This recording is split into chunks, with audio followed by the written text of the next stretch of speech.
అంతస్తులు అభిమానాలు మూడవ భాగం. రెండవ భాగంలో భర్తను కోల్పోయిన ఇందిర తల్లిదండ్రులు నొప్పించి ఉద్యోగంలో చేరుతుంది. పిల్లల్ని పోషించుకుంటూ ఉంటుంది. కానీ తల్లిదండ్రుల ప్రవర్తన, అన్న అక్కల ప్రవర్తన నచ్చక హైదరాబాద్కి వెళ్ళిపోవాలని నిశ్చయించుకుంటుంది. కథ కొనసాగుతుంది. చివరికి ఎలాగైతేనేం ఇందిర ప్రయాణానికి అంగీకరించారు. అక్కడ ఇల్లు అది చూసి పెట్టమని స్వర్ణకి రాసి ప్రయాణ సన్నాహంలో పడింది ఇందిర. ఆ సమయంలోనే అనుకోకుండా లలిత పెళ్లి నిశ్చయమైంది. ఏడాది క్రితం చూసిన సంబంధమే అది. అప్పట్లో రెండు పక్షాల వారు ఏమేమో వంతులు పెట్టుకుని అక్కర్లేదనుకున్నారు. ఈ ఏడాదిలోనూ వీళ్ళో 10 వాళ్ళో 12 పై సంబంధాలు చూసుకుని వాటి ముందు ఇదే మెరుగు అని ఎవరికి వాళ్ళకి అనిపించి ఆ మధ్యవర్తిని పిలిచి ముహూర్తం పెట్టించేశారు. అందరూ ఆ పెళ్లి సందడిలో ఉండగా ఓనాడు లీల పరీక్షా ఫలితాలొచ్చాయి.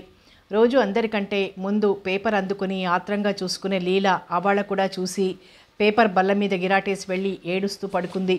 అది చూసిన సూర్యం సంగతి గ్రహించుకొని అయినా సంశయ నివృత్తి కోసం పేపర్ చూసి, సిగ్గులేక ఏడుపెందుకు, అప్పుడు చెప్తే విన్నావు, ఒక్కసారైనా శ్రద్ధగా చదవకుండా గంతులేశావు, ఇప్పుడు ఏడుస్తే మాత్రం ఏం లాభం అన్నాడు.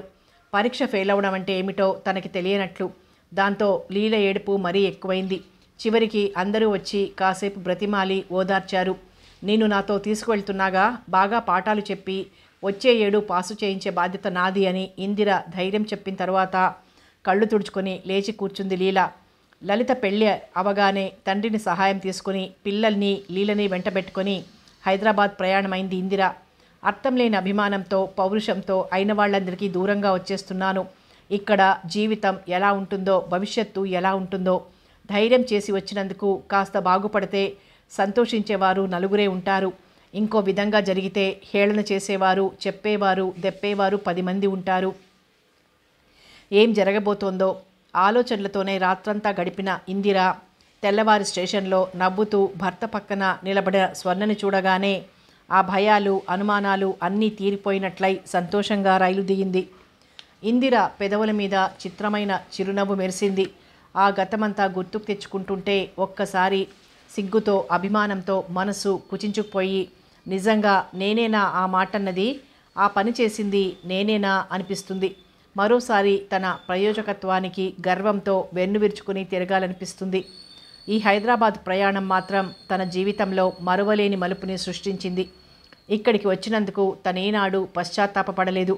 తీరుబడిగా ఆలోచించుకుంటూ తన ప్రవర్తనకి తనే సిగ్గుపడేంత సంకుచితంగా తనేనాడు ప్రవర్తించలేదు. ఇక్కడ పరిచయమైన అందరితోనూ మంచి అనే అనిపించుకుంది. ఒక్కోసారి ఆలోచిస్తుంటే మన ప్రవర్తన వెనుక మన సంస్కారం ఒక్కటే నిలిచి ఉండదని, చుట్టూ ఉన్న మనుషులు, వాళ్ళ ప్రవర్తన, వాళ్ళ సంస్కారం మనల్ని కూడా ఒక్కోసారి కొన్ని మెట్లు కిందికి దిగిపోయేలా చేస్తాయని అనిపిస్తుంది. ఈ విస్తృతమైన పరిధిలో విభిన్న మనస్తత్వాలు కల వ్యక్తులతో పరిచయం అయినా అదృష్టవశాత్తు తనకి బాగా దగ్గరికి వచ్చిన వాళ్ళందరూ ఉన్నతాశయాలు కలవారే, విశాల దృక్పథం కలవారే. వాళ్ల సాంగత్యంతో తన వ్యక్తిత్వానికి ఇంకా మెరుగులు దిద్దుకుంది. ఎదురు చూడని ఎన్నింటినో సాధించింది. ఎన్ని చేసినా ఇదంతా దైవానుగ్రహం అనే విషయాన్ని తానేనాడు విస్మరించదు. ఏమిటమ్మా, ఇవాళ మాకు అన్నం పెట్టవా అంటూ వచ్చిన పద్మ మాటలకి రండి మరి, నా ఆలస్యం ఏం లేదు అని లేచింది. ఆదివారం మధ్యాహ్నం అంతా వరండాలో కూర్చొని కబుర్లు చెప్పుకుంటున్నారు. పిల్లలిద్దరితో రిక్షా దిగుతున్న అరుణం చూసి నవ్వుతూ లేచి ఎదురు వెళ్ళింది ఇందిర. ఎప్పుడొచ్చావు, పెళ్లివారు కాబోలు అంటూ ముద్దుగా పాపని చేతుల్లోకి తీసుకుంది. పొద్దుటే వచ్చాను, మళ్ళీ వీలవుతుందో కాదో అని కాసేపు కూర్చుని కబుర్లు చెప్పి మరీ వెళ్ళవచ్చునో అనుకొని ఇవాళ ఇక్కడికి పిలుపుకు బయలుదేరాను. బాబు వేలు పట్టుకుని ఇందిరతో పాటు లోపలికి వచ్చి శుభలేఖ తీసిచ్చింది. వచ్చే ఆదివారం అన్నమాట, పోనీలే, 2 ఒక్కనాడే కుదిరాయి అంది ఇందిర కార్డు చూస్తూ. మీరంతా తప్పకుండా రావాలి మరి, నా మాటకేం, అమ్మాయి వస్తుందిలే, అయితే ఇంకా అందరి బాధ్యత తీరిపోయినట్లే, మీ అమ్మగారు నిశ్చింతగా ఉండొచ్చు. ఆవిడ అదే అనుకుంటుంది. పెద్దవాళ్ళిద్దరూ కూర్చుని కబుర్లలో పడగానే గిరి, పద్మ లోపలికి వెళ్ళిపోతూ అరుణ పక్కన కూర్చున్న బాబుని, ఇందిర వాళ్ళలో కూర్చున్న పాపని కూడా పిలిచారు. అది వరకు చూసిన గుర్తు కాస్త ఉండటం వల్ల బాబు వెంటనే లేచాడు. పాప మాత్రం మొదట కాస్త బెట్టు చేసింది. కానీ అక్క పిలుస్తుంది వెళ్ళమ్మా అని వాళ్ళమ్మ చెప్పటం వల్ల బిస్కెట్లు పెడతామని గిరి, పద్మ ఆశ పెట్టడం చేత మెత్తబడిపోయి ఇందిర ఒడిలోంచి కిందికి దిగింది. ఎక్కువగా పెట్టేకేం జబ్బు చేస్తుంది, అరుణ పద్మని హెచ్చరించిందే కానీ మా దగ్గరకు వచ్చేశాక మా ఇష్టం, కావలిస్తే ఇంటికి వెళ్ళాక మందు వేసుకో అని పెంకిగా సమాధానం చెప్పి పాపని ముద్దు పెట్టుకుంటూ లోపలికి తీసుకుపోయింది పద్మ. గిరి, బిజినెస్ బాగా సాగుతోందా అంది అరుణ. పర్వాలేదు, ఎంఎస్ పాస్ అయినాడు, ఉద్యోగం చూసుకోక వ్యాపారంలో దిగడమేమిటని మా వాళ్ళంతా అన్నారు. వాడికి ఉద్యోగం ఇష్టం లేదు. రఘు వాళ్ళ నాన్నగారు ఉన్నారనే ధైర్యం ఉన్నా ఏమో ఎలా ఉంటుందోనని కాస్త బెదురుగానే ఉండేది నాకు కూడా. ఇంకా ఇప్పుడు భయం లేదు, బాగా స్థిరపడిపోయినట్లే. కారు కూడా కొంటానంటున్నాడు. ఇంకేం, హాయిగా అబ్బాయి సంపాదన తింటూ కూర్చోవచ్చు మీరు. అప్పుడే బరువంతా వాడి మీద నెట్టేయమంటావా? ఇంకా నా బాధ్యతలు కూడా ఉన్నాయి. అమ్మాయి పెళ్లి చెయ్యాలి, ఇంటి అప్పు తీర్చాలి. అవన్నీ వాడు చెయ్యను అనడనుకో. అయినా ఓ పనికి అలవాటు పడిన వాళ్ళం ఊరికే కూర్చోలేం అసలు అంది ఇందిర. నాకు అలాగే అనిపిస్తుంది, కానీ మా అత్తగారికి భయపడి ఇంట్లోనే ఉంటున్నా. ఇందిర నవ్వి ఇల్లంటే జ్ఞాపకం వచ్చింది. మీ వాళ్ళకి కట్టే ఉద్దేశం లేనట్లేనా మరి అంది. ఏమిటోనండి, వాళ్ళంతా ఒకటే మాట. ఇంకా ఇప్పుడు ఇది అమ్మేసి హౌసింగ్ బోర్డులో 2 ఇళ్లకు అప్లై చేస్తామంటున్నారు. వాళ్ళిష్టం మరి. జేబుల నిండా బిస్కెట్లు కుక్కుకుంటూ బాబు పాప యువతలకు వచ్చేశారు. అది చూసి అరుణ నవ్వుతూ, వచ్చిన పని అయిపోయిందా, ఇంకా వెళ్దాం అని. బోలెడు పనులున్నాయి, వెళ్తాను మరి అంటూ లేచింది. నయమే, కబుర్లలో పడి కాఫీ అయినా ఇవ్వలేదు. రా లోపలికి, అట్టే ఆలస్యం చెయ్యనులే అని లేచింది ఇందిర. కాఫీ అయ్యాక పిల్లల్ని తీసుకుని వెళ్ళిపోయింది అరుణ. అప్పుడు హైదరాబాద్ వచ్చి స్కూల్లో చేరిన మొదటి రోజే అరుణతో పరిచయం అయింది ఇందిరకి. అరుణ కూడా ఇందిరలాగే కొత్తగా చేరిన టీచర్. బహుశా కలుసుకున్న వేళ విశేషమేమో మొదట్లోనే ఒకరంటే ఒకరికి సదభిప్రాయం ఏర్పడింది. ఇద్దరూ సన్నిహితులయ్యారు. అరుణ వాళ్ళ నాన్న ఓ చిన్న కంపెనీలో మామూలు గుమాస్తా. పిల్లలకి ఇవ్వగలిగే ఆస్తి ఏమీ లేదు కనుక తనకు చేతనైనంత వరకు వాళ్ళని చదివించడానికే ఆయన నిశ్చయించుకున్నాడు. అరుణ చాలా తెలివైనది. స్కాలర్షిప్లో చదివి BA పాస్ అయింది. MAకి వెళ్ళాలని ఆ అమ్మాయి కోరిక. తల్లి తండ్రి అభ్యంతరం పెట్టలేదు, కానీ పరిస్థితులు అనుకోకుండా హఠాత్తుగా తలక్రిందులైనాయి. తిని తిరుగుతున్న తండ్రి పక్షవాతంతో మంచమెక్కాడు. ఆయన అన్ని సంవత్సరాలు చేసిన పనికి యజమానులు దయతలిచి కొంత డబ్బు ఇచ్చి చేతులు దులుపుకున్నారు. నెల నెల వచ్చే ఆదాయం ఆగిపోయింది. తండ్రికి వైద్యం జరగాలి, ఇల్లు గడవాలి. చదువుకుంటున్న చెల్లెళ్ళు తమ్ముళ్ళు బోలెడంత మంది ఉన్నారు. కనీసం ఒక్క తమ్ముడైనా చేతికి అందేదాకా ఆ బాధ్యత అంతా తనదే అని అందరిలోకి పెద్దదైన అరుణ ఆ భారాన్ని తీసుకుంది. తను ఆ స్కూలు ఓల్డ్ స్టూడెంటు. అందువల్ల పరిస్థితులన్నీ చెప్పగానే వెంటనే ఉద్యోగం వచ్చేలా చూసింది హెడ్ మిస్ట్రెస్. నేను అనుకున్నది సాధించలేకపోతే మనసు ఎలానో ఉంటుంది. ప్రైవేట్గానైనా సరే MA చదివి తీరుతాను. అప్పుడు హాయిగా లెక్చరర్గా వెళ్ళిపోవచ్చు. మీరు కూడా చదవండి అంది అరుణ ఓ రోజు. నీకు ఉత్సాహం అవకాశము ఉన్నాయి, చదువుకో. నాకు చదువు మీద ఆసక్తి ఏనాడు చచ్చిపోయింది. చెప్పానుగా. వారు అలా ప్రోత్సహించి దగ్గర కూర్చోబెట్టుకుని చెప్తే నేను చదవకపోయినా పాస్ అయిపోయాను. ఇంకా ఇప్పుడు చదివినా అర్థం చేసుకునే శక్తి లేదు. ఈ ఉన్నదాంతోనే తృప్తి పడతాను. నాకు ఉత్సాహం ఉందా? ఒక్కసారి మా ఇంటికి వచ్చి చూస్తే తెలుస్తుంది మీకు. అయినా ఏం చేస్తాం, పరిస్థితులకి తల వంచాలి. ఈ చదువు ధోరణిలోనైనా వాటన్నింటినీ కాసేపు మర్చిపోవడానికి ప్రయత్నించాలి. మీ అబ్బాయిని పెద్ద చదువు చదివించాలన్నా, అమ్మాయికి మంచి సంబంధం తీసుకురావాలన్నా డబ్బు కావాలి. ఈ జీతంలో మీరేం మిగల్చగలరు? ఇది తప్ప వెనుక ఆధారం ఏమీ లేదని చెప్పారు. మీరు కష్టపడి చదివి పెద్ద ఉద్యోగం సంపాదించుకుంటేనే పిల్లలకి ఏదైనా చేయగలుగుతారు. వాళ్ల కోసమైనా మీరు శ్రమపడి చదవాలి అంటూ ఒప్పించింది. స్కూల్లో పొద్దుటి నుంచి గొంతు చించుకొని అలసిపోయి వచ్చేసరికి లీల కాఫీ గ్లాస్ అందించేది. పిల్లలతో కాసేపు సరదాగా కబుర్లు చెప్పటం, మళ్ళీ వంట, లీలకి పాఠాలు చెప్పటం, వీటితో అసలు చదువుకోవడానికి టైం ఉండేది కాదు ఇందిరకి. ఏ కాస్తైనా వ్యవధి దొరికితే పాత సంగతులు తలుచుకుని బాధపడటంతోనే సరిపోయేది. ఇందిర వాలకం కనిపెట్టిన అరుణ ఓనాడు మళ్ళీ హెచ్చరించింది. మీరిలా అంటి ముట్టనట్లుంటే లాభం లేదు. కాస్త గట్టి ప్రయత్నం చెయ్యాలి. పోనీ ఓ పని చేద్దాం. సెలవు రోజులు ఆదివారాలు నేను మీ ఇంటికి వస్తాను. కలిసి చదువుకుందాం. ఆ వాళ్ళ చదివిన వాటి మీద నోట్స్ ప్రిపేర్ చేసి తరువాత వారం కంపేర్ చేసుకుందాం. మీరు అశ్రద్ధ చేస్తే నేను ఊరుకోను అంది అరుణ కోపం అభినయిస్తూ. స్వంత చెల్లెలి కంటే ఎక్కువ చనువైపోయిన అరుణ కళ్ళల్లోకి చూసి అభిమానంగా నవ్వింది ఇందిర. ఇద్దరూ తెలివైన వాళ్ళు కావటం చేత ఒకరి మీద ఒకరికి నిజమైన అభిమానము, రెండవ వాళ్ళు బాగుపడాలనే ఉద్దేశము ఉండటం చేత అలా కలిసి చదువుకోవడం వాళ్ళకెంతో ఉపకరించింది. కాలేజీలో ఓ లెక్చరర్ పోస్టు ఖాళీ వచ్చిందని తెలిసింది. కలిసి చదువుకున్న ఇద్దరికీ ఆ ఉద్యోగం అవసరం. ఇద్దరూ అప్లై చేసినా ఒకరికే వస్తుంది. ఎంత స్నేహం ఉన్నా రాని వాళ్ళ మనసు నొచ్చుకోవటం సహజం. అందుకే అరుణ, నువ్వు అప్లై చేయి. ఈసారి ఏదైనా వేకెన్సీ వచ్చినప్పుడు నేను ప్రయత్నిస్తాను అంది ఇందిర. అదేమిటి, మన ఇద్దరిలోనే ఎవరికో ఒకరికి వస్తుందన్న గ్యారంటీ ఏముంది? మరో మూడో వ్యక్తికి రావచ్చు, పర్వాలేదు. ఎవరికి వచ్చినా రెండవ వాళ్ళం బాధపడం. ఇద్దరం ప్రయత్నిద్దాం. అప్పుడు దాన్ని ఇంకొకరు తన్నుకుపోయే ఛాన్సెస్ తక్కువ ఉంటాయి అంది అరుణ. నీకు తెలియదు, మనం మానవ మాతృలం.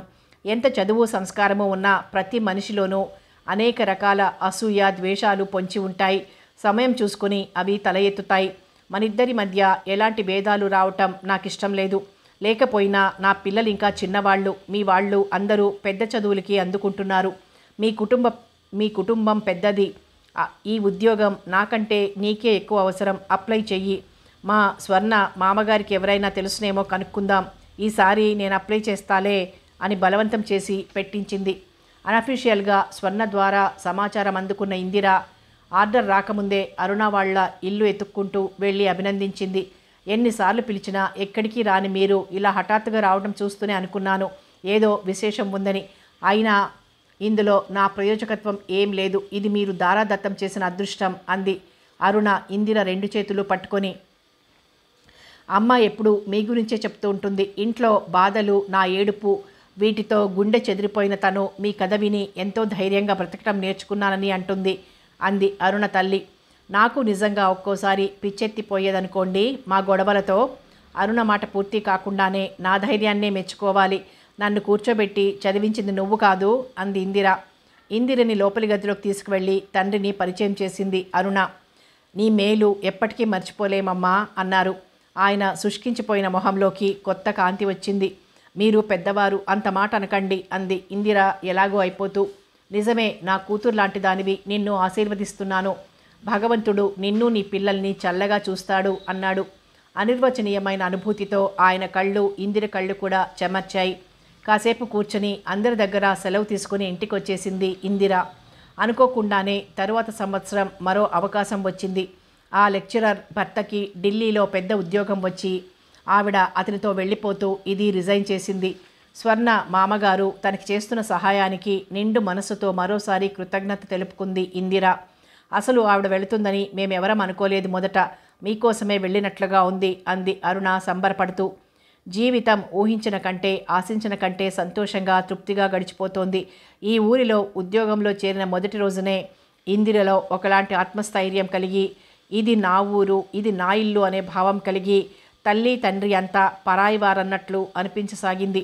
ఏ ఏడాదికో 2 ఏళ్లకో అక్కడికి వెళ్ళినా పరాయి చోటుకి వెళ్ళినట్లు, ముళ్ళ మీద ఉన్నట్లు అనిపించి ఎప్పుడు వెళ్ళిపోదామా అన్నట్లుండేది. ప్రతి సెలవులకి వస్తానని చెప్పి బయలుదేరావు, రావడమే తగ్గించేశావు. వచ్చినప్పుడైనా 2 నెలలు ఉండకపోతే ఎలా? సెలవులున్నా అలా తొందరపడతావేం అనేది కామేశ్వరమ్మ గారు. పిల్లలు కూడా అంతే. ఓ 4 రోజులు సరదాగా ఆడుకొని ఇంకా మనింటికి ఎప్పుడు వెళ్ళిపోదామని మొదలుపెట్టేవారు. మన ఇల్లు ఎలాగైతేనేం సంపాదించారు. ఆ 2 గదులు అద్దె కొంపని విడిచి ఉండలేనట్లు, దానికోసం మొహం వాచిపోయినట్లు పరుగులు పెడుతున్నారు. శుభ్రమైన ఇల్లు కట్టుకుంటే అసలు మేం కనిపించమేమో అన్నాడు ఓసారి చంద్రం హాస్యం అవహేళన మిళాయించి. 2 గదులైనా మా ఇల్లే ఎంతో బాగుంటుంది. ఈ ఊరేం బాగుందని ఉడకపోసి చచ్చిపోతున్నా పెట్టుకోవడానికి ఫ్యాన్ లేదు. హాయిగా నీళ్లు పోసుకుందామంటే కుళాయిలు లేవు అన్నాడు గిరి. మీరు మళ్ళీ వచ్చేసరికి మా ఊరికి కూడా కరెంటు కుళాయిలు వస్తాయిలేరా అంది కామేశ్వరమ్మ గారు మనవడి కబుర్లకు మురిసిపోతూ. అలాగైతే అప్పుడు చాలా రోజులుంటాలే అని సమాధానం చెప్పాడు మనవడు. నువ్వేం ఉండి ఉద్ధరించక్కర్లేదు. ఓ 20 రోజుల్లో కృష్ణుడు వస్తాడు. వాడిక్కడే ఉండి చదువుకుంటాడు చక్కగా అన్నాడు సూర్యం. 2 మైళ్ళ దూరంలో ఉన్న స్కూల్కి రోజు వెళ్ళి రావటం కష్టమవుతోందని వాడిని ఇక్కడే ఉంచుకొని చదువు చెప్పిస్తే బాగుంటుందని రాసింది సావిత్రి. నిరభ్యంతరంగా పంపించమని సమాధానం రాశాడు వైకుంఠం గారు. ఆ విషయమే చెప్పాడు సూర్యం. ఉండని, మధ్య నాకేం అని అక్కడి నుంచి వెళ్ళిపోయాడు గిరి. అన్నగారి మాటలకి చిత్రంగా నవ్వుకుంది ఇందిర. పైవాళ్ళందరి బాధ్యత మాకు తీరిపోయింది. అందరిలోకి చిన్నవాడని కాస్త ముద్దు చేస్తే గోపి మరీ లొంగకుండా గాలికి తిరుగుతున్నాడు. ప్రతి క్లాసు 3 సార్లు ఫెయిల్ అవుతుంటే హాస్టల్లో పెట్టి కాలేజీలో చదివించే శక్తి కూడా లేదు నాకిప్పుడు. వీడిని దగ్గర పెట్టుకొని కాస్త దారిలోకి తీసుకురా అన్నాడు వైకుంఠం గారు ఓసారి ఇందిరతో. సరేనని వెంటబెట్టుకొచ్చింది. కొత్త ఊరు, స్నేహితులెవరూ ఉండరు, ఇంట్లోనే ఉండి బుద్ధిగా చదువుకుంటాడు అనుకుంది. కానీ చిత్రంగా 4 రోజులు గడిచేసరికి ఇన్ని సంవత్సరాల నుంచి ఉంటున్న గిరిని మించిన స్నేహితుల్ని పోగేసుకుని మహాపట్నం అంతా హాయిగా తిరిగేయటం మొదలుపెట్టాడు. వాడి అల్లరి వేషాలు, వేళాపాళ లేకుండా ఇంటికి రావడం, గట్టిగా కేకలేస్తే తననే ఎదిరించటం, వీటితో బెదిరిపోయి ఇన్నాళ్ల నుంచి కష్టపడి సంపాదించుకున్న మంచి పేరు వీడి ధర్మమాని పోగొట్టుకోవాల్సి వస్తుందేమోననే భయంతో ఇంక నా వల్ల కాదు, వెళ్ళిపోమ్మని చెప్పేసింది ఇందిర ఓ రోజు. నేను వెళ్ళను, ఏం చేస్తావు అంటాడేమోనని భయపడింది. కానీ వాడు ఏ కళనున్నాడో. నువ్వు చెప్పేదేమిటి, నేనే పోదామనుకుంటున్నాను అని ఓ సాయంత్రం రైలు ఎక్కేశాడు. శని విరగడైందని హాయిగా ఊపిరి పీల్చుకుంది. కానీ వాడు వెళ్ళి అక్కడ ఏం చెప్పాడో ఖర్చు ఎక్కువైపోతుందనే భయంతో ఇందిర వాడిని పంపించేసిందని అర్థం వచ్చేలా అన్నగా రాసిన ఉత్తరం మళ్ళీ ఆమె మనస్సు నొచ్చుకునేలా చేసింది. అలాంటి స్థితిలోనే మరో విశేషం జరిగింది. కాలేజీలో లెక్చరర్లు ఇంకా తెలిసిన వాళ్ళు కొంతమంది కలిసి ఒక కోఆపరేటివ్ హౌసింగ్ సొసైటీగా ఫారం అయ్యారు. ఇందిరని కూడా మెంబర్ అవ్వమన్నారు. అంతకు కొద్ది కాలం క్రిందట ఏదో ఓ స్థలం కొనుక్కొని చిన్న ఇల్లు కట్టుకుంటే బాగుంటుందని ఇందిర అనుకుంటున్న సమయంలోనే అరుణకి ఓ చిత్రమైన అనుభవం అయింది. కొనే మనిషి కనిపించాలే కానీ ఎవరి స్థలమైనా సరే అమ్మేసేయగల వారు కూడా ఉంటారనే సంగతి ఇందిరకి అప్పుడే మొదటిసారిగా తెలిసింది. ఒక తమ్ముడు చెల్లెలు ఉద్యోగంలో స్థిరపడిన తరువాత ఇంటి బాధ్యత వాళ్ళకి వదిలేసి వివాహం చేసుకోవాలనుకున్న అరుణ తన దగ్గరున్న డబ్బుతో తనగ్గా వచ్చింది కదా అని ఓ చిన్న స్థలం కొంది. ముందు ముందు ధరలు మరీ పెరిగిపోతాయి, స్థలం కొనిపడేస్తే తమ్ముళ్ళు మెల్లిగా ఓ ఇల్లు కట్టుకుంటారని ఆమె ఉద్దేశం. ఓ సాయంత్రం అరుణ, తమ్ముళ్ళు, చెల్లెళ్ళు, మరో 4 స్నేహితులకి తమ స్థలం చూపించాలని తీసుకువెళ్లారు. దూరం నుంచే ఆ స్థలంలో ఓ చిన్న గుడిసె, దాని ముందు కాలి మీద కాలు వేసుకుని కూర్చొని టీవీగా సిగరెట్ కాలుస్తున్న గూర్ఖా కనిపించాడు. క్షణం అరుణ గుండెలు కొట్టుకోవడం మానేశాయి. అంతలోనే తను పొరపాటున మరో దగ్గరికి రాలేదు కదా అనే అనుమానం వచ్చి చుట్టూ చూసింది. సందేహం లేదు, అది తను కొన్న స్థలమే. ఇంచుమించు అదే అవస్థలో ఉన్న ఆమె తమ్ముళ్ళు వాళ్ళసలు ఎవరో ఏమిటో అడుగుదాంరా అంటూ ముందుకు వెళ్ళారు. తనకేమీ తెలియదని, ఆ స్థలం ఫలానా ఆయనదని, ఆయనే గుడిసె వేయించిచ్చి జీతం ఇస్తుంటే తన స్థలం కాపలా కాస్తున్నానని చెప్పాడు ఆ గూర్ఖా. వింటున్న వాళ్ళకి నోట మాట రాలేదు. వెళ్ళి ఆ ఫలానా ఆయన్ని కలుసుకున్నారు. ఆ స్థలం నాది, ఆ డాక్యుమెంట్స్ అన్నీ నా దగ్గర ఉన్నాయి, ఇంకెవరో దాన్ని మీకెలా అమ్ముతారు, నేను అమ్మాలనుకుంటున్నాను, నేను అడిగిన ధర ఇస్తే అది మీకు ట్రాన్స్ఫర్ చేయటానికి నాకేం అభ్యంతరం లేదు అన్నాడు తాపీగా. ఈసారి వాళ్ళకి మాటే కాదు మతే పోయినట్లయింది. మెల్లిగా మొదట అమ్మిన ఆయన దగ్గరికి వెళ్ళారు. వాడేవాడు మధ్య, డాక్యుమెంట్స్ నా దగ్గర ఉన్నాయి, మీకు చూపించానుగా అన్నాడు. ఆయనతో మాట్లాడి లాభం లేదని లాయర్ని సంప్రదించారు. ఆ వ్యవహారం అంతా తేలేదాకా అలా ఊరుకోకూడదని, ఆ స్థలం మీద తన హక్కుని నిరూపించుకోవడానికి ఆమె కూడా మరో గుడిసె వేయించాలని సలహా ఇచ్చారు. ఆ ప్రకారమే మరో మూల గుడిసె వేయించి గూర్ఖాని పెట్టింది. మొదటి గూర్ఖాకి కాలక్షేపం కావటం లేదన్న బాధ తీరిపోయింది. సిగరెట్ల ఖర్చు తగ్గింది. చాలా చాలా అవస్థలు పడి చివరికి ఎలాగైతేనేం స్థలం దక్కించుకుంది అరుణ. కొన్నదానికి రెట్టింపు వదిలినా అసలంటూ మిగిలిందిలేండి అనేది. పాపం అంతకన్నా అనగలిగేది మరేం లేదు గనక. అదంతా చూసిన ఇందిర స్థలము వద్దు, ఇల్లు వద్దు, డబ్బేమైనా ఉంటే బ్యాంకులో వేసుకుంటే ఉత్తమం, అయినా స్థలం కొనగానే సరిపోతుందా, ఇల్లు కట్టుకోవడానికి డబ్బు కావద్దు అని ఆ ఆలోచనకి స్వస్తి చెప్పింది. ఇప్పుడు దీంట్లో అలాంటి గొడవలేం ఉండవని, పైగా కోఆపరేటివ్ సొసైటీకి గవర్నమెంట్ లోన్ కూడా ఇస్తుందని, దాంతో చిన్న ఇల్లు కట్టుకొని హాయిగా అందులోనే ఉంటూ నెమ్మదిగా అప్పు తీర్చుకోవచ్చునని నలుగురు చెప్పటంతో మళ్ళీ మెత్తబడింది. వాళ్ళ సొసైటీ ఎన్నుకున్న స్థలానికి ఎలాంటి పేచీలు లేవని రూఢి చేసుకుని ధైర్యంగా తన పేరిచ్చింది. ఆ వివరాలన్నీ రాస్తూ తను ఈ ఊరు వచ్చే ముందు లలిత పెళ్లికి తీసుకున్న 4,000 పంపించమని తండ్రికి రాసింది ఇందిర. వారం రోజులలో ఉత్తరంతో పాటు డబ్బు కూడా వచ్చింది. ఇప్పుడు ఇంట్లో డబ్బుకి ఎంత ఇబ్బందిగా ఉందో నీకు తెలియంది కాదు. 5 ఏళ్ల క్రితం లీల పెళ్లికి బోలెడు అప్పులు చేశాం, అది ఇంకా తీరలేదు. పరాయి వాళ్లల్లా నువ్వు కూడా ఒత్తిడి చేస్తూ డబ్బు కోసం తొందరపడటం, కాస్త వ్యవధి అయినా లేకుండా పంపించమనటం ఏం బాగుండలేదు అంటూ ఏవేవో నిష్ఠూరాలు వేస్తూ చివరికి పెద్దబావ సమయానికి సహాయం చేశాడు అని ముగించాడు సూర్యం. అది చూడగానే స్థలం కావాలి, ఇల్లు కట్టాలి అన్న ఉత్సాహం అంతా చచ్చిపోయింది ఇందిరలో. అయిన వాళ్లతో డబ్బు వ్యవహారాలలో ఎప్పుడూ మనసులు కష్టపెట్టుకోవడమే అవుతుంది. వాళ్ళంత విసుక్కుంటూ ఇచ్చిన డబ్బుతో అది కొనుక్కోకపోతే ఏం, మా ప్రాణాలు తీసి డబ్బు పట్టుకుపోయి స్థలం కొనుక్కుందని ఎప్పటికీ వాళ్ళు చెప్పుకోవడానికి అవకాశం ఇచ్చినట్లే ఉంటుంది. వాళ్ళకి వీలైనప్పుడే ఇస్తారు. ఇది మళ్ళీ వెనక్కి పంపించేస్తాను అనుకుంది. తాతయ్య గారి దగ్గర నుంచి ఉత్తరం వచ్చిందా అంటూ సంబరపడుతూ వచ్చిన గిరి తల్లి మొహం చూసి తెల్లబోయి ఉత్తరం తీసుకున్నాడు. గబగబా చదివేసి పక్కన పడేసి, ఈ మాత్రానికే నువ్వు బాధపడకూడదమ్మా. మనం మెత్తగా ఉంటున్న కొద్దీ మరీ లోకువైపోతాం. లేకపోతే మనది మనకివ్వడానికి ఏదో దయాధర్మం చేసినట్లు రాస్తాడేమిటి? కానీ వడ్డీ ఇవ్వలేదు సరికదా, అసలు ఇవ్వడానికే ఇన్ని నిష్ఠూరాలు. అయిన వాళ్ళం కనుకే అన్ని సంవత్సరాలు అడగకుండా ఊరుకున్నాం. ఇంకొకరైతే తెలిసేది. లీలపిన్ని పెళ్లికి చేసిన అప్పు తీరలేదని బాధపడుతున్నాడు. కానీ అంతకు ముందే తీసుకున్న దానికి తొందరలేదు కాబోలు. పెద్దనాన్న సాయం చేశాడని ప్రత్యేకంగా అంత గొప్పగా రాశాడెందుకు? అప్పుడు నువ్వు ఇచ్చినప్పుడు ఎవరికైనా చెప్పుకున్నారా? సమయానికి సహాయం చేశావని ఒక మంచి మాట కూడా అని ఉండరు. అసలు వాళ్ళ పాటలేమో వాళ్ళు పడతారని ఊరుకోవాల్సింది. నువ్వెందుకు ఇచ్చావు అన్నాడు రోషంగా. అయోమయంగా కొడుకు వంక చూస్తూ కూర్చుంది ఇందిర. ఎలాగైనా వాళ్ళకి దొడ్డమ్మ అంటే అభిమానం ఎక్కువ. వాళ్ళకి డబ్బుందని కాబోలు. న్యాయం ఆలోచిస్తే మన మీదే కాస్త సానుభూతి. ఆడదానివి కష్టపడి పైకి వచ్చావనే అభిమానం ఉండాలి. అదేం లేదు. చిన్నప్పటి నుంచి చూస్తున్నాగా.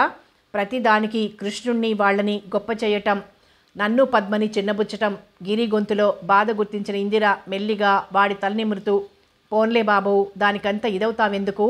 ఎంత సొంత వాళ్ళైనా సరే వాళ్ళంతట వాళ్ళు అభిమానించాలే కానీ బలవంతాన దాన్ని అందుకోలేం. వాళ్ళు మనల్ని ప్రేమగా చూడటం లేదని బాధపడటంలో అర్థం లేదు అంది అనునయంగా. నాకేం బాధ లేదమ్మా, వాళ్ళ నైజం చెప్పానంతే. వాళ్లే ఏమిటి, ఎవరైనా అంతే. డబ్బుగల వాళ్ళనే అభిమానిస్తారు, గౌరవిస్తారు అంది ఇందిర. కొంచెం సేపు ఆగి మళ్ళీ, ఇంత గొడవ జరిగాక అది తీసుకోవాలనిపించటం లేదు. డబ్బు వెనక్కి పంపించేస్తే కోపం వచ్చి వెనక్కి పంపించేశావని వాళ్ళు అనుకోవడానికా? అయినా మన డబ్బు మనం తీసుకోవడానికి వాళ్ళేదో అన్నారని పౌరుషపట్టమేమిటి? స్థలం తీసుకోకపోతే మిగతా మెంబర్స్ దగ్గర మనకి చిన్నతనంగా ఉండదా? చెప్పమ్మా, మాట్లాడవేం? నువ్వు అది తీసుకునేదాకా నేను అన్నం తినను.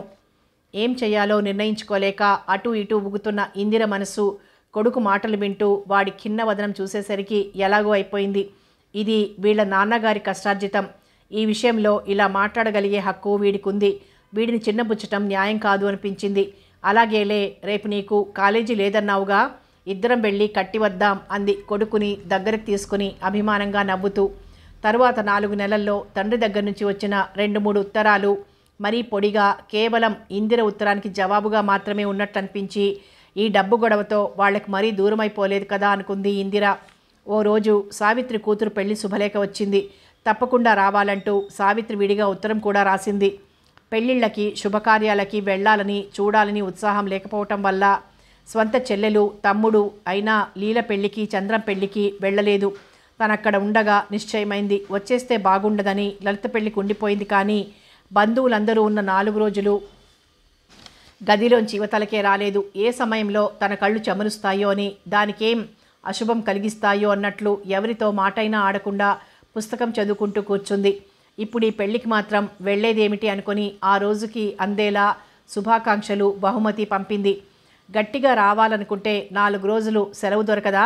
నీకు అనిపించకపోయినా నలుగురు సరదాగా కలుసుకున్నప్పుడు నువ్వు లేకపోవడం నాకెంతో వెలితిగా ఉంది. జరిగింది మర్చిపోయి మనసు రాయి చేసుకోవాలి మరి. అయినా నీకిదేం పరాయి చోట? ఎంత దగ్గర వాళ్ళమైనా వస్తూ పోతూ ఉంటేనే అభిమానాలు నిలుస్తాయి అంటూ నిష్ఠూరంగా ఉత్తరం రాసింది సావిత్రి. ఇక బాగుండదని, అటువైపు వెళ్ళి చాలా రోజులైందని సెలవులు ఇవ్వగానే పిల్లల్ని తీసుకుని ప్రయాణమైంది. బండి దిగగానే ఇంట్లో అందరూ అడిగిన మొదటి ప్రశ్న ఇల్లు ఎంతవరకు వచ్చింది, గృహప్రవేశం ఎప్పుడు అని. ఇందిర తెల్లబోయింది అందులో ధ్వనించిన అవహేళనకి. ఇప్పుడే ఎక్కడ, అంతా అయ్యేసరికి మరో సంవత్సరం పడుతుంది. మీరంతా రావాలి అనేసింది మొహం మీదికి నవ్వు తెచ్చుకుంటూ. కాళ్ళు కడుక్కుని వచ్చి కాఫీ తాగుతుంటే వైకుంఠం గారు మనవరాలి పెళ్లి కబుర్లు చెప్పడానికి కూర్చున్నాడు సావకాశంగా. సంవత్సరం క్రితం సావిత్రి మామగారు పోవడం వల్ల పెళ్లి పెత్తనమంతా ఈయన చేతిలో పెట్టాడు అల్లుడు. అందుకే ఆయనకి అన్ని వివరాలు తెలిసాయి. మేనరికమైన 6,000 రూపాయల కట్నం పోశాడు. లాంఛనాలు పై ఖర్చు కలిపి మరో 6,000 ఎంతైతే మాత్రం వాళ్లకో లెక్క. దాని పిల్లలకి సంబంధాలు వెతుక్కోక్కర్లేదు. మిగతా నలుగురికి కూడా మేనరికాలున్నాయి. అందరికీ ఇదే లెక్కని ఇచ్చేస్తానని చెప్పాడు. మీదటికి చిన్నదానికి చేస్తారట. అప్పుడైనా వీలు చేసుకురా. ఊళ్ళో అతనికి ఉన్న పలుకుబడి, ఆ దర్జా అన్నీ చూసి తీరాల్సిందే. సావిత్రి కూడా ఎంత ఆరిందాయిందని వచ్చిన వాళ్ళందరినీ ఎలా మర్యాద చేయాలో ఏం పెట్టాలో అన్నీ తెలుసుకుంది. అసలు దానికి ఉన్న టీవీ ఎవరికీ లేదు. కృష్ణుడు ఇక్కడ ఉన్న 4 ఏళ్ళు వాళ్ళకి పండినవన్నీ పంపించిందనుకో. అలా సాగుతున్న ఆయన ధోరణి గోపి రాకతో కాస్త కట్టుబడింది. ఎక్కడికో వెళ్ళొచ్చిన గోపి అక్కగారిని పిల్లల్ని చూసి తెల్లబోయి సర్దుకొని ఇప్పుడే వచ్చారా అని పలకరించాడు. మరే ట్రైన్ కాస్త లేట్ అయినట్లుంది, ఏం చేస్తున్నావు అంది ఇందిర మామూలు ధోరణిలో. వీడు చదివిన చదువుకు ఉద్యోగం ఎవరిస్తారు, టైప్ అఘోరిస్తున్నాడు అన్నారు వైకుంఠం గారు. ఒకసారి తల్లి మొహంలోకి చూసి గిరి అక్కడి నుంచి వెళ్ళిపోయాడు. గోపి అంతకుముందే జారుకున్నాడు. దగ్గర పెట్టుకొని 4 ముక్కలు వంటబట్టేలా చేస్తావనుకున్నాను అంది కామేశ్వరమ్మ గారు. వాడు కుదురుగా ఉంటే నాకేం బరువా? లీలని తీసుకువెళ్ళి పాఠాలన్నీ చెప్పి పంపించలేదా? తరువాత కాలేజీలో చేర్పిస్తాను పంపించండి అంటే పెళ్లి చేస్తామంటూ ఇక్కడే ఉంచేసుకున్నారు. అప్పుడల్లా అన్నామనే ధైర్యంతోనే వీడిని పంపించాను అన్నారు వైకుంఠం గారు మధ్యలోనే అందుకొని. అయినా మిమ్మల్ని లక్ష్య పెట్టినవాడు నా మాట వింటాడా అంది ఇందిర ఊరుకోలేక. అవునులే, కామేశ్వరమ్మ గారి కంఠంలో నిష్ఠూరం ధ్వనించింది. వచ్చిన అరగంటలోనే ఇందిర మనసు నీళ్లు కారిపోయి వారం రోజులు ఎలా ఉంటాను బాబు అనిపించింది. వచ్చినందుకు అక్కడో వారం సావిత్రి గారి ఊర్లో 2 రోజులు ఉండి పిల్లల్ని తీసుకుని హైదరాబాద్ వచ్చేసింది. లోను శాంక్షన్ అయి పనులు మొదలుపెట్టి ఇల్లు పూర్తయ్యేసరికి మరో సంవత్సరం పట్టింది. వైకుంఠం గారు, కామేశ్వరమ్మ గారు, సూర్యం వచ్చారు. పెద్ద ఆడంబరంగా ఏమీ చెయ్యొద్దు అని ఇందిర అంటున్నా గిరి, అతని స్నేహితులు, పద్మ అంతా కలిసి చాలా హడావిడి చేశారు. అవన్నీ చూసి మొదట సంతోషించిన ఇందిర చేసిన అప్పు సంగతి తెలుసుకొని కాసిని పాలు పొంగించి అయిందనిపించేయకుండా బోలెడ్ డబ్బు తగిలేసి ఇంత ఆర్భాటం ఎందుకు చెప్పు అన్నారు వైకుంఠం గారు. ఎలాగో ఆ అప్పు తీర్చి ఇల్లు నిలుపుకోమరి అన్నాడు సూర్యం. ఏమిటో ఆ సంగతి తలుచుకుంటేనే భయం వేస్తోంది. రేపు పిల్ల పెళ్లి చెయ్యాలంటే మళ్ళీ అప్పు చెయ్యాలి. అసలు ఆ స్థలం అది ఏమీ కొనకుండా ఆ డబ్బుతో మహారాజులా పిల్ల పెళ్లి చేసేస్తే నీ బాధ్యత తీరిపోయేది అంది కామేశ్వరమ్మ గారు. ఇంకా ఈ మనుషులు ఇంతే అనుకుని లోపలే నిట్టూర్చింది ఇందిర. 10 రోజులుండి వెళ్ళిపోయారు వాళ్ళు. సెలవులే కనుక దగ్గరుండి మిగిలిపోయిన చిన్న చిన్న పనులన్నీ చేయిస్తోంది ఇందిర. చెల్లెల్ని సాయం తీసుకుని వచ్చిన అరుణ ఆ ఇంటిని ఇందిర దగ్గరుండి చేస్తున్న పనులని చూసి మురిసిపోతూ, మీరు ఇంజనీర్ కూడా అయినట్లున్నారే అంది నవ్వుతూ. అన్నీ అవుతాను. ఈ రావడం ఓ నెల్లాళ్ళు ముందు రాకూడదు, బాధ్యత అంతా నీకు అప్పగించేదాన్ని. ఎవరూ అక్కర్లేదు, మీ పిల్లలు చాలా బాగా అరేంజ్ చేశారట. మిస్ అయినందుకు మాత్రం బాధగా ఉంది. చక్కగా మా వాళ్ళు కూడా ఇలాంటి ఇల్లు కట్టుకుంటే బాగుండును, ఎవ్వరికీ ఇష్టం లేదు అంది అరుణ ఇల్లంతా చూస్తూ. అరుణ కొన్న స్థలంలో ఇల్లు కట్టాలని ప్రయత్నిస్తున్న సమయంలో వాళ్ళ నాన్నగారు పోయారు.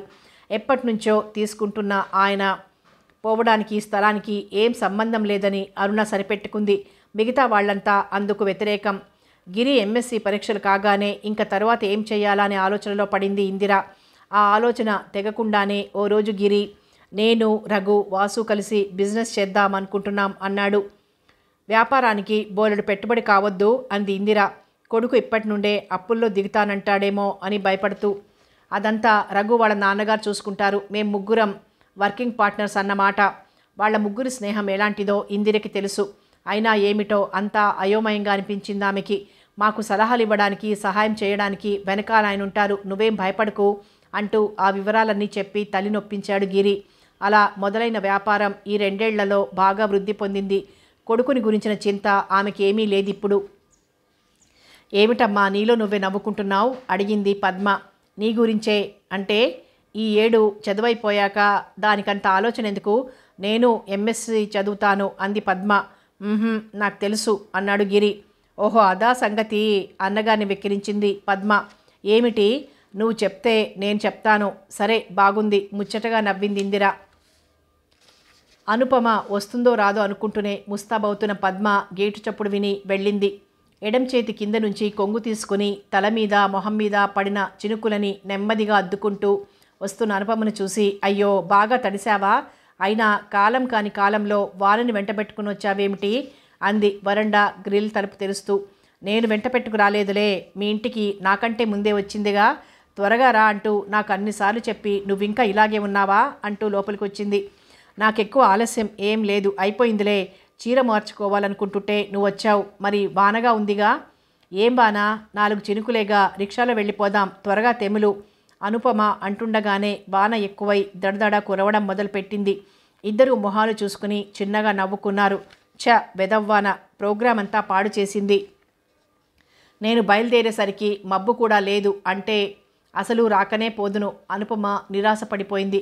ఫోన్లే కాసేపు కబుర్లు చెప్పుకొని వెళ్దూ గాని ఈ రావడం మరో నిమిషం ఆలస్యమైతే పూర్తిగా తడిసి ముద్దైపోదువు. ఇద్దరూ లోపలికి వెళ్ళి పద్మ గదిలో కూర్చున్నారు. అవతల గదిలో గిరి కూడా ఏదో ప్రోగ్రాం వేసుకుని తయారైన వాడల్లా వర్షాన్ని చూసి తిట్టుకుంటూ రెయిన్ కోట్ వేసుకుని తల్లి ఏమైనా అంటుందేమో అని భయపడుతూనే మెల్లిగా హాల్లోకి వచ్చాడు. అనుకున్నంత అయింది. నీకేం మతిలేదా? 2 రోజుల నుంచి జలుబు భారంతో ఎలా ఉండాలో అలా ఉన్నావు. రాత్రి నీ మూలుగు చూసి ఎంత జ్వరం వచ్చిందో అని భయపడ్డాను. ఏం లేకుండా తేలిపోయింది కదా అనుకుంటుంటే ఏదో మునిగిపోయినట్లు ఆ కోటు తొడుక్కొని వానలో ఎక్కడికి ప్రయాణం అని వంటగదిలోంచి ఎందుకో అటువైపు వచ్చిన ఇందిర మందలించింది. ఎక్కడా తిరగనమ్మా, వాసు వాళ్ళింటికి వెళ్ళి కూర్చుంటాను. నాకొక్కడికి ఏం తోచటం లేదు అన్నాడు గిరి బ్రతిమాలుకుంటున్నట్లు. తోచకపోతే కాసేపు పద్మ నువ్వు పేకాడుకోండి, లేకపోతే ఇదిగో నాకు అయిపోయింది, వచ్చేస్తున్నా, అందరం కూర్చొని కబుర్లు చెప్పుకుందాం, ఎక్కడికి వెళ్ళకు మరోసారి హెచ్చరించి పని చూసుకోవటానికి వెళ్ళిపోయింది ఇందిర. చూసావా, ఇప్పుడు మనం బయలుదేరినా అంతే అయ్యేది. పాపం ఇవాళ బహుమతి మా అన్నయ్య పుచ్చేసుకున్నాడు అంది పద్మ అనుపమతో. కాసేపటి తర్వాత పని ముగించుకుని యువతలకు వచ్చిన ఇందిర అక్కడే కుర్చీలో ఏదో ఆలోచిస్తున్నట్లు ఎటో చూస్తూ ఒళ్ళో రెయిన్ కోట్ పడేసుకుని ఒంటరిగా కూర్చున్న కొడుకుని చూసి పద్మ రాలేదు అంది. ఆమె గారికి ఇప్పుడు నేను కనిపిస్తానా? వాళ్ళ ఫ్రెండ్ వచ్చింది అన్నాడు చిరచిరలాడుతూ. ఎవరు? అనుపమా? ఎప్పుడొచ్చింది? హాయిగా పద్మ మంచం మీద కూర్చొని చెస్ ఆడుకుంటున్నారు పద్మ అనుపమ. ఇందిరను చూస్తూనే మర్యాదగా లేచి నిలబడింది అనుపమ. కూర్చోమ్మా, ఎంతసేపు అయింది వచ్చి? తడవలేదు కదా అంది ఆదరంగా. ఆపై వాళ్లతో చక్కగా తీయగా మాట్లాడుతుంది. నేను ప్రయాణం అయ్యేసరికి కస్సుమంది, అన్నింటికీ భయమే. కాస్త తడిస్తే ఏం నానిపోతామా విసుక్కున్నాడు గిరి. లేదులే, సినిమాకు వెళ్దాం రమ్మన్నాను, ఇవాళ తెరిపి ఇచ్చేటట్టు లేదు అంది పద్మ కిటికీలోంచి బయటికి చూస్తూ. వాన నిలిచి కురుస్తూనే ఉంది. ఇలాంటప్పుడు బురద చీదలలో ఇక్కడ అక్కడ తిరిగే కంటే వేడివేడి కాఫీ తాగి ఇంట్లోనే హాయిగా కబుర్లు చెప్పుకుంటూ కూర్చుంటే బాగుంటుంది. ఇందిర మాటలకి ఇప్పుడే తాగొచ్చాను, మరిప్పుడు నాకు కాఫీ వద్దు అంది అనుపమ. పోన్లే కాసేపు అయ్యాక అంది పద్మ. ఇందిర నవ్వి హాల్లోకి పదండి, అందరం కూర్చోవచ్చు, అన్నయ్యకి ఏం తోచడం లేదట అంది. మాట కాస్త పాడు చేస్తున్నావు, అయితే ఓ షరతు, అందరం కలిసి పేకాడాలి. అనుపమ ఉలిక్కి పడినట్లయి నాకు బాగా రాదు అంది మొహమాటంగా. కొద్దిగా పరిచయం ఉన్న మేడంతోటి ఆవిడ కొడుకుతోటి కూర్చొని పేకాడేంత చనువు లేదు. పర్వాలేదు, నేను ముక్కల పేర్లు కూడా మర్చిపోయాను, కాలక్షేపానికి అడ్డమేగా ఇందిర బలవంతం చేసింది. పదబాబు బెట్టు చెయ్యక. పద్మ మంచం మీద నుంచి లేచి అల్మార్లో పేక చేతిలోకి తీసుకుంది. హాల్లో బల్ల చుట్టూ నలుగురు చేరారు. పద్మ అనుపమ ఒక జట్టు, గిరి ఇందిర ఒక జట్టు. కారు కొంటాను అంటూ ఎన్నాళ్ళ నుంచో ఊరిస్తున్నావు, చక్కగా కారుంటే ఈ పాటకి సినిమాకి వెళ్ళిపోదుము అంది పద్మ ముక్కలు కలుపుతూ. సరేలే, కారుంటే నేనెప్పుడో వెళ్ళిపోయేవాడిని, మీకోసం కూర్చుంటానా అన్నాడు గిరి. 2 ఆటలు తిరిగేసరికి అనుపమ బిడియం మొహమాటం ఎగిరిపోయాయి. నాకు బాగా రాదు అని ఆ అమ్మాయి అన్నమాట అబద్ధమని తేలిపోయింది. పాపం ఇందిర మర్చిపోయిన మాట మాత్రం నిజం. గిరి ఒక్కడు ఎంత బాగా ఆడినా గెలుపు ఎక్కువగా పద్మపక్షానికే వస్తుండేది. కాసేపు పట్టుదలగా ఆడినా చివరికి విసుగొచ్చింది అతనికి. ఏదో ఆలోచిస్తూ తాపీగా ముక్కలు పేర్చుకుంటున్న అనుపమ పద్మ కేకతో ఉలిక్కిపడి ఏమిటన్నట్లు చూసింది. అన్నయ్య చూసేస్తున్నాడు. అనుపమ చెయ్యి దగ్గరగా తీసుకొని, తప్పు కాదు, అసలే మీరు ఓడిపోతున్నారు, ఇలా అన్యాయం చేస్తే పూర్తిగా ఓడిపోతారు అంది. మీరు కనిపించేలా పట్టుకుంటే ఎవరైనా చూస్తారు, మరి ఇలా వంగి చూస్తే ఎలా పట్టుకున్నా కనిపిస్తాయి. నిజమే, ఇందాక ఇటు అలాగే చూడబోయాను, చేతకాకపోతే మానేయండి, అంతేకాని చూసి ఆడటమేమిటి? అలా చూస్తూ కూర్చుంటావేమిటమ్మా? అన్నయ్యకు చెప్పు, లేకపోతే మేం పోయి హాయిగా చెస్ ఆడుకుంటాం అంది పద్మ గయ్యమంటూ. అవును గిరి, వాళ్ళన్నది నిజమే, నువ్వు సీరియస్గానే ఆడాలి మరి అంది ఇందిర. నిజమే, తప్పు నాదే, ఒప్పేసుకుంటున్నాను, ఈ ఆట కలిపేద్దాం అంటూ ముక్కలు కింద పడేశాడు. ఆడినా లాభం లేదని అనుపమ గబుక్కున వాటిని బొత్తిపెట్టి గిరి ముందుకు తోస్తూ, అలా వీల్లేదు, ఎన్నిసార్లు చూసినా మాకేం పర్వాలేదు, ఈ ఆట ఆడి తీరాల్సిందే అంది బలవంతం చేస్తున్న ధోరణిలో. ముచ్చటగా ఆ సంభాషణ వింటూ కూర్చున్న ఇందిర ఏవో ఆలోచనలో మునిగిపోయింది. తీరా తన వంతు వచ్చేసరికి అప్పుడే మేల్కొన్నట్లుగా, నువ్వేం ఆడావు, ఇదెవరు వేశారు అని అడగటం మొదలుపెట్టింది. తల్లి పరధ్యానం చూసి ఇవాళ ఆ 2 ఆడపిల్లల చేతుల్లోనూ తను చిత్తుగా ఓడిపోవటం తథ్యమనుకుని ఎలాగైనా ఆట కలిపేసి లేచిపోతే బాగుండునని చూస్తున్నాడు గిరి. అతని మొర ఆలకించినట్లే ఓ ఆపద్బాంధవుడు వీధిలోంచి మెల్లిగా పిలిచాడు. ఆట ధోరణిలో వాళ్ల గొడవలో అది ఎవరి గొంతో సరిగ్గా తెలియలేదు, కానీ ఎవరో పిలిచినట్లే అనిపించింది అందరికీ. అబ్బా, మంచి పట్టులో ఉండగా వచ్చాడెవడో, నువ్వు లేవని చెప్పేస్తాను అని లేచింది పద్మ. కర్చీఫ్తో మొహం తుడుచుకుంటూ మరో చేత్తో రెయిన్ కోట్ బటన్ విప్పుకుంటూ నిలబడిన వ్యక్తిని చూసి ఇతనితో ఏం చెప్పటమా అనుకుంటూనే గ్రిల్ తలుపు కొద్దిగా తెరిచి అన్నయ్య లేడు అంది మెల్లగా. రవంత చిలిపితనం కూడా అందులో తొంగి చూసింది. చిత్రంగా ఒక్క క్షణం పద్మ మొహంలోకి చూసి తలుపు తోసుకొని చొరవగా లోపలికొస్తూ, ఇంత వానలో వెనక్కి వెళ్ళడం నా తరం కాదు, అతను లేకపోయినా కాసేపు ఇక్కడే కూర్చుంటాను, మీకేం అభ్యంతరం ఉండదనుకుంటాను అని వెళ్ళి ఓ కుర్చీలో కూర్చున్నాడు.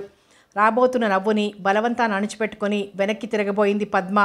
హాస్యానికైనా అబద్ధమాడటం మీకు చేత కాదు, గిరిని పిలవండి అన్నాడు వాసు చిన్నగా నవ్వుతూ. పద్మ నవ్వుకుంటూ లోపలికి వెళ్ళిపోయి అన్నగారిని పంపించింది. ఇంట్లో కూడా ఫుల్ డ్రెస్లో ఉన్నావే అన్నాడు వాసు. మీ ఇంటికి రావాలనే బయలుదేరా, అసలే జలుబుగా ఉంటే వానలో ఎక్కడికి అంటూ అమ్మ హారతి పట్టింది, మరి నోరు మూసుకొని కూర్చున్నాను. మీ ఇంట్లో ఎవరు వద్దనలేదు, మేం 10 మంది ఉన్నాం, ఎవరు ఎక్కడ తిరిగినా అజాపజా ఉండదు. భోజనం వేళకు అందరం కనిపిస్తే చాలు, మీరిద్దరే కనుక మీ అమ్మ చెరో కంటితో కాపలా కాస్తూ ప్రాణాలన్నీ మీ మీదే పెట్టుకుని ఉంటారు. కాస్త జలుబు చేస్తే బెంగ పెట్టుకుపోయే రకం కాదు మా వాళ్ళు అన్నాడు వాసు నవ్వుతూ. ఇప్పుడేం చేద్దాం, ముందు రఘు దగ్గరికి పోదాం, అతడు ఉంటాడో ఉండడో కనుక్కో. సరే, తర్వాత సంగతి అక్కడే డిసైడ్ చేయొచ్చు. కాస్త ఆలస్యమైన కంగారు పడొద్దని మీ అమ్మతో చెప్పి మరీ రా అంటూ మరో సలహా కూడా ఇచ్చాడు వాసు. గిరి లేచి రాగానే కాఫీ ప్రయత్నంలో పడిన ఇందిన కూతుర్ని పిలిచి ముందు వాళ్ళిద్దరికీ టిఫిన్ ఇచ్చిరా, వాన కాస్త తగ్గింది, ఇంకా ఉండరు అంది. ఆఖరి పరీక్ష రాసి హుషారుగా ఇంటికి వచ్చిన పద్మ తల్లి భారంగా మూలుగుతూ ఉండడం చూసి తెల్లబోయింది. ఏమ్మా అలా ఉన్నావు అంది. అబ్బా, తల పడిపోతోంది, ఒళ్ళంతా నొప్పులు, జ్వరం వస్తుందేమో అనిపిస్తోంది. కుర్చీలో వెనక్కి వాలి కణతలు నొక్కుంటూ అంది ఇందిర. పద్మ తల్లి చెంపలు తడిమి చూసి, జ్వరం లేదు, కాస్త అమృతాంజనం రాస్తానుండు, ఆ తలనొప్పి తగ్గిపోతుంది అని పెరట్లోకి వెళ్ళి కాళ్ళు కడుక్కుని వచ్చింది. కళ్ళు మూసుకుని పడుకున్న తల్లి పక్కలో కూర్చొని మందు రాస్తూ, తలనొప్పి తగ్గగానే మళ్ళీ లేచి తిరగకు, ఇవాళకి రెస్ట్ తీసుకో, రాత్రి వంట నేను చేస్తాను అంది ముందే చెప్తున్నట్లు. ఏమాత్రం ఓపిక ఉన్నా తల్లి పడుకోదని, తనని ఏ పని ముట్టుకోనియదని ఆ అమ్మాయికి తెలుసు. వంట పేరు వినగానే గుర్తొచ్చినట్లు, నువ్వు కాఫీ తాగావా, మర్చిపోయాను, చూడు డికాషన్ వేసుంచాను, వెళ్ళి కలుపుకో అంది ఇందిర. మరి కాసేపటికి ఆవిడ భయపడినట్లే జ్వరం వచ్చింది. ఆవిడ చెప్పకూడదు అనుకున్న తల్లి మొహం చూసి కనిపెట్టిన పద్మ చెయ్యి వేసి చూసి, అబ్బా బాగానే ఉందమ్మా, ఇంతలో ఇలా వచ్చిందేమిటి, అన్నయ్యకి ఫోన్ చేస్తానుండు అంది. ఫోన్ ఎందుకు, ఏదో అయిపోయిందని వాడు భయపడతాడు, కాసేపట్లో ఎలాగో వచ్చేస్తాడుగా, రాగానే డాక్టర్ దగ్గరికి వెళ్ళి మందు తెచ్చుకుంటా అని కళ్ళు మూసుకొని అటు తిరిగి పడుకుంది. పోనీలే, నీ పరీక్షలయ్యాక మంచి ముహూర్తం చూసుకొని మరీ వచ్చింది, నా మూలుగు ఇంకా ప్రాక్టికల్స్ ఉండిపోయాయి అంది. వాటికి చాలా టైం ఉందిలే, మెల్లిగా చూసుకోవచ్చు, అయినా రేపటికి నీకు తగ్గిపోతుందని తల్లి వద్దు వద్దు అంటున్నా అన్నగారికి ఫోన్ చేసి వచ్చింది. చూసావా, ఫోన్ చేయడం ఎంత మంచిదైందో, ఇవాళ వాళ్ళంతా ఎక్కడికో వెళ్ళొద్దామనుకున్నారట, కాస్త ఆలస్యం కూడా అయ్యేది అంది పద్మ తల్లి పక్కలో కూర్చొని కణతలొత్తుతూ. మరో 10 నిమిషాలలోనే వచ్చిన గిరి, టెంపరేచర్ చూసారా, బాగా ఎక్కువగా ఉందా అంటూ గబగబా గదిలోకి వస్తుంటే ఇందిర మెల్లిగా కూర్చొని, అంత కంగారేం లేదు, నువ్వు వెళ్ళి ముందు కాఫీ తాగిరా, డాక్టర్ దగ్గరికి వెళ్దాం అంది. నువ్వు రాలేవేమో, డాక్టర్ని తీసుకొస్తాలే అన్నాడు గిరి చెల్లెలు తెచ్చిన కాఫీ గ్లాస్ అందుకుంటూ. నయమే, మరీ అంత లేవలేకుండా లేను, వెళ్దాం పద అంది ఇందిర. అందరూ అనుకున్నట్లు మర్నాటికి జ్వరం తగ్గలేదు సరికదా, ఒక్క రాత్రికే మరీ నీరసించిపోయి 4 అడుగులు వేసే శక్తి కూడా లేనట్లు తూలిపోసాగింది. తల్లి స్థితి చూసి డాక్టర్ని తీసుకొస్తానని వెళ్ళిపోయాడు గిరి. డాక్టర్ వచ్చి చూసి మందిచ్చాడు. మర్నాటికి కూడా ఏమీ గుణం కనిపించలేదు. మరో 2 రోజులు గడిచిపోయాయి. టైఫాయిడ్ అని నిర్ధారణ చేశాడు డాక్టర్. వింటున్న అందరి గుండెలు అదిరిపోయాయి. మిన్ను విరిగి మీద పడిపోయిందన్నట్లే ఉంది అందరికీ. డాక్టర్ని పంపి వచ్చిన గిరి టేబుల్ నానుకొని దిగులుగా నిలబడిపోయిన చెల్లెలి మొహంలోకి చూశాడు. ఇద్దరూ ఒకే విషయం గురించి ఆలోచిస్తున్నారు. తమకి జ్ఞానం వచ్చిన తర్వాత ఒక్కరోజైనా తల్లి ఇలా మంచం మీద ఉండటం వాళ్ళు ఎరగరు. విశ్రాంతి అనేది లేకుండా నిరంతరం శ్రమించే తల్లే వాళ్ళకి తెలుసు. ఇప్పుడు ఒక్కసారే ఇంత భయంకరమైన జ్వరం. తండ్రికి కూడా ఎలాగో తను ధైర్యం తెచ్చుకొని భయం లేదని చెల్లెలికి చెప్పాలి అనుకున్న గిరి నోరు పెగల్లేదు. మౌనంగా బాధగా ఒకరి కళ్ళల్లోకొకరు చూసుకుంటూ నిలబడిపోయారు. పిల్లలకి నువ్వు ఉన్నావు ఇందు. ఇందిర అణువణువులోనూ సారథి మాటలే ప్రతిధ్వనిస్తున్నాయి. కొన్ని సంవత్సరాల క్రితం సరిగ్గా ఇదే జబ్బు వారిని మాకు దూరం చేసింది. మళ్ళీ ఈనాడు పిల్లలకి నన్ను దూరం చేయటానికి మృత్యువు ఈ రూపంలోనే వచ్చింది. నేను ధైర్యంగా వాళ్ళ బాధ్యత అప్పగించగలిగే వాళ్ళెవరున్నారు? ఎవ్వరూ లేరు. గిరి జీవితం ఓ గాడిలో పడిపోయినట్లే, వాడికేం భయం లేదు. కానీ పద్మ, మానవ జీవితాలు బుద్భుతప్రాయమైనవి. వాటికి ఏ క్షణంలో ఏం జరుగుతుందో ముందుగా మనం కొంచెం కూడా గ్రహించుకోలేం. అదే విషయాన్ని అనుభవపూర్వకంగా తెలుసుకున్న నేను కూడా అవివేకిలా ఇది చేస్తాను అది చేస్తాను అనుకుంటూ దాని విషయంలో బాధ్యత విస్మరించాను. నలుగురు చెప్పినట్టు దానికి పెళ్లి చేసేసుంటే ఇవాళ ఇంత బెంగ పెట్టుకునే అవసరం లేకపోయేది. అయినా నేనేమంత అనుచితమైన పని చేశాను? కాలానికి తగినట్లు అందరి ఆడపిల్లలాగే అది చదువుకోవాలనుకోవడమే పొరపాట. కొంత చదువు అయింది, యుక్త వయస్సు వచ్చింది. అమ్మాయి అభిప్రాయం తెలుసుకుని నా బాధ్యత తీర్చుకోవాలని నేను అనుకుంటూనే ఉన్నాను. ఈ లోపునే నాకు రోజులు నిండిపోవాలా? పిల్లల ఆటపాటలు ముద్దు ముచ్చట్లు చూసుకునే అదృష్టం వారికి లేనట్లే వాళ్ళు పెళ్లి బట్టల్లో కళకళలాడుతుండగా చూసే అదృష్టం నాకు లేదు. మూసి ఉన్న కళ్ళ నుంచి పక్కలకి జారిపోతున్న కన్నీళ్ళని కొంగుతో తుడుస్తూ అమ్మమ్మని రమ్మని రాస్తాం అంది పద్మ భయంతో. ఆ అమ్మాయి గొంతు బిగుసుపోతున్నట్టే ఉంది. పద్మ చేయి పుచ్చుకొని పక్కన కూర్చోబెట్టుకొని, ఎందుకమ్మా అందరినీ శ్రమ పెట్టడం? గంపంత సంసారం. లలిత పిన్ని బాలింతరాలు, లీల పిన్ని పురుటికొచ్చిందట. అందర్నీ అలా వదిలి ఆవిడెలా రాగలదు? రాలేకపోయానే అని బాధపడుతుంది. అందుకే ఏం రాయకండి. ఎవరు వచ్చి ఏం చేసేదుంది? నాకేం భయం లేదు. స్వర్ణకి ఓసారి ఫోన్ చేయండి, తను వచ్చి కాసేపు కూర్చుంటే మీకెంతో ధైర్యంగా ఉంటుంది అంది. పిల్లలు బెదిరిపోకుండా తను ధైర్యం తెచ్చుకుంది.